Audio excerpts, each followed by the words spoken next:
Waves media తెలుగుకి స్వాగతం. పిడుగురాళ్ల పట్టణంలోని స్వాతంత్ర దినోత్సవ వేడుకలు ఘనంగా నిర్వహించిన వైఎస్ఆర్సీపీ నాయకులు, కార్యకర్తలు. ఈ కార్యక్రమంలో పిడుగురాళ్ల వైఎస్ఆర్సీపీ నాయకులు మాట్లాడుతూ గురజాల నియోజకవర్గం ప్రజలకు శుభాకాంక్షలు చెబుతూ పులివెందులలో జరిగిన ఎలక్షన్ గురించి ఘాటు అయిన విమర్శలు చేశారు. ఈ కార్యక్రమంలో వైఎస్ఆర్ కాంగ్రెస్ పార్టీ నాయకులు, కార్యకర్తలు, అభిమానులు పాల్గొన్నారు. ఈరోజు 79వ స్వాతంత్ర దినోత్సవం దేశం మొత్తం ప్రజలందరూ కూడా ఎంతో ఘనంగా జరుపుకోవడం జరుగుతుంది.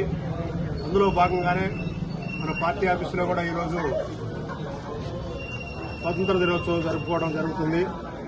ఈ 79 సంవత్సరాల స్వతంత్ర భారతంలో ఎన్నో ఒడిదుడుకులు, ఎన్నో రకాల అభివృద్ధులు, ఎన్నో రకాలు చూసుంటారు. కానీ భారతదేశానికి 200 ఏళ్ల తెల్లదొరలను పారదోలి స్వయం పాలన కావాలని ఎంతోమంది ప్రాణత్యాగం ద్వారా ఎంతోమంది జీవితాలు త్యాగం చేసి సముపార్జించిన ఈ స్వతంత్రాన్ని అనుభవించమని, భావితరాలు దీన్ని ముందుకు తీసుకుపోమని ఆ స్ఫూర్తితోటి ఆ రోజు పెద్దలు, ఈ మహానుభావులందరూ కూడా కలిసి ఆ రోజు మనకి స్వతంత్రం సముపార్జించి పెట్టినారు.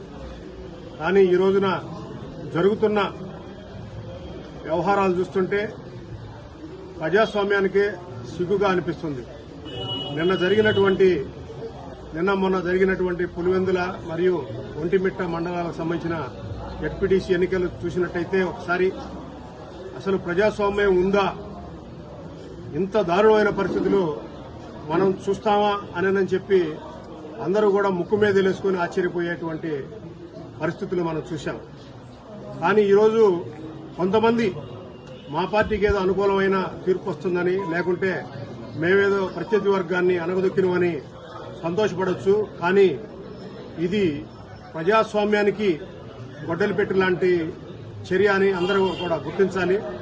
ఎందుకంటే ప్రజాస్వామ్యం ఉంటేనే అన్ని కూడా చట్టాలు, రాజ్యాంగం, అధికరణాలు అన్ని కూడా అమల్లో ఉంటేనే అందరూ పౌరులందరూ కూడా శాంతియుతంగా వారి వారి హక్కుల్ని అనుభవిస్తూ జీవించేదానికి అవకాశం ఉంటుంది. కానీ ఇప్పుడు జరుగుతున్న పరిపాలన, ఈ జరుగుతున్న కూటమి ప్రభుత్వం చూస్తుంటే